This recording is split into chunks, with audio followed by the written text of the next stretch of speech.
My name is Scott Johnston. I'm a cross-country ski coach and have been a cross-country skier most of my life. I've been a coach for a number of years for the junior program, the Meta Valley Nordic team, and I also coach elite level skiers that are part of the Meta Olympic Development Project.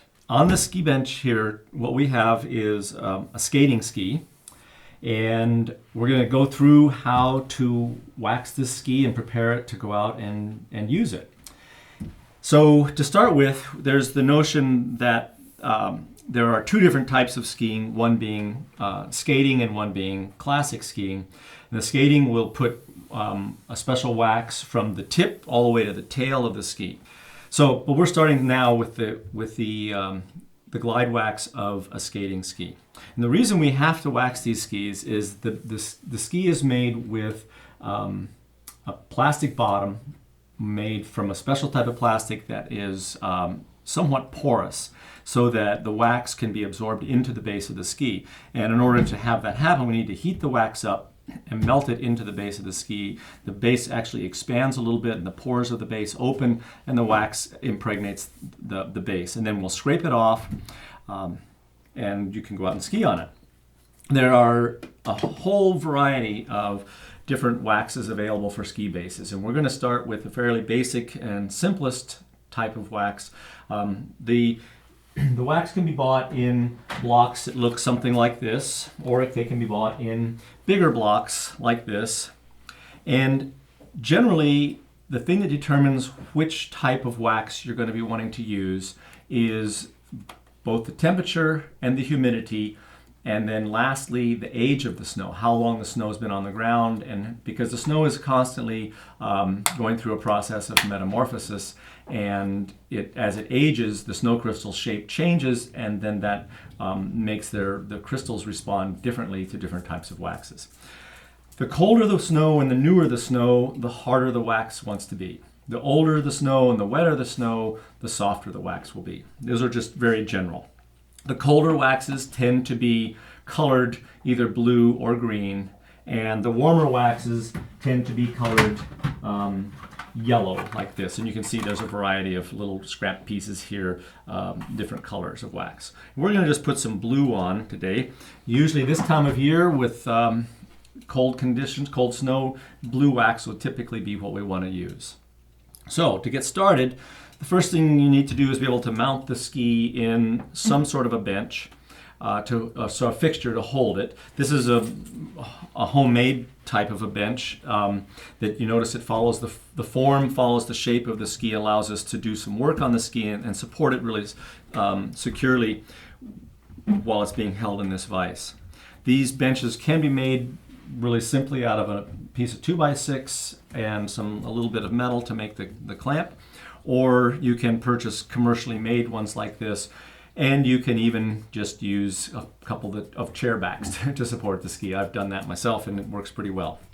So, and then it is also helpful to have an iron, and the iron needs to be, this is a special waxing iron, and the waxing iron has a temperature dial that you can see here that allows us to adjust the temperature of the iron based on the type of wax we're going to be putting on.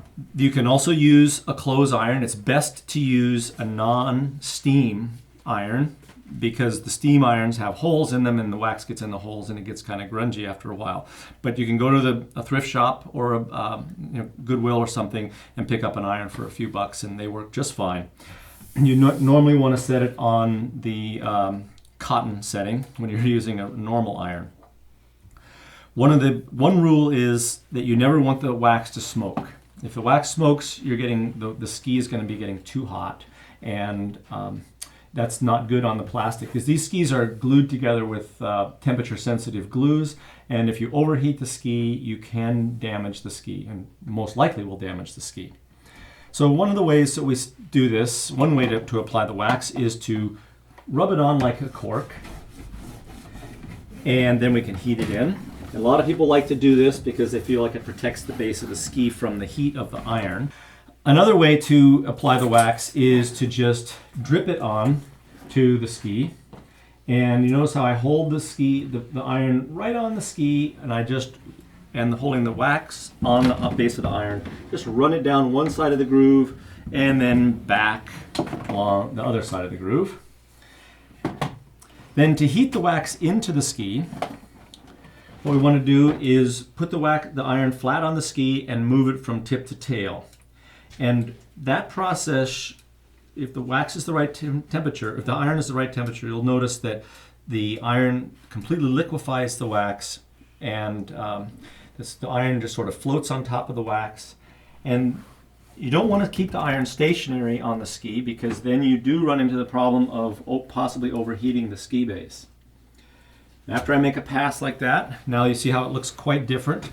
I'll come back and make another pass or two. And these passes should take between 5 and 10 seconds. That way you're keeping the iron moving on the ski. It's generally not a good idea to go back and forth like this on the ski, because you tend to overheat one or two spots on the ski, and that again can cause the glue to break down that's holding the ski together. So that's about the extent of what it takes to apply the wax. So it's really not too big of a job. They make a lot of tools for working on skis, and one of the tools that we use to scrape out the groove is this little device here called a groove scraper. And there's other things you can do to scrape the groove with, but these things work really well, and they're pretty darn cheap. It's important now that we've got the wax on the ski, we have to get all of the excess wax off the ski.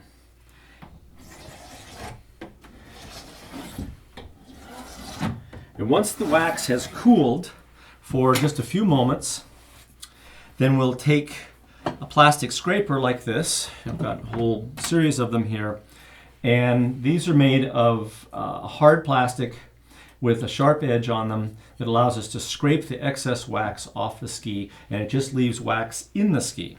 It does seem a little odd to put all that wax on and then scrape it right back off, but what we're really after is getting wax into the ski base, not on top of it.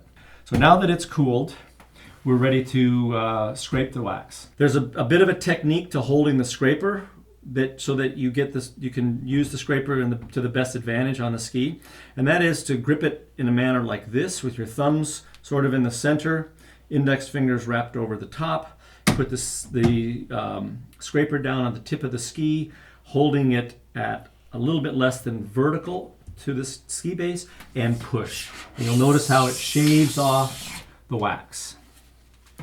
In a few strokes like this, we can get most of the wax off the top surface of the ski.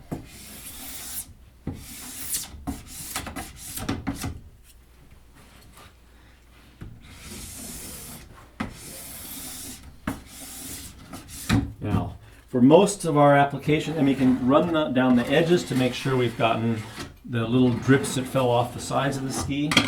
And that's pretty much all it takes to scrape the ski. Now, the skis come from the factory with a pattern that's ground into the base. And to clear that pattern of excess wax, we can use these small brushes. And this one happens to have very fine steel bristles, but a whole variety are available with brass or nylon bristles. And we just take this and kind of scrub it down the length of the ski, and that tends to reach into the finer structure on the base of the plastic base of the ski, and lift excess wax. You can see there's a little bit of a powder that forms as I do this. And once you've done that, the ski is pretty much ready to be skied on.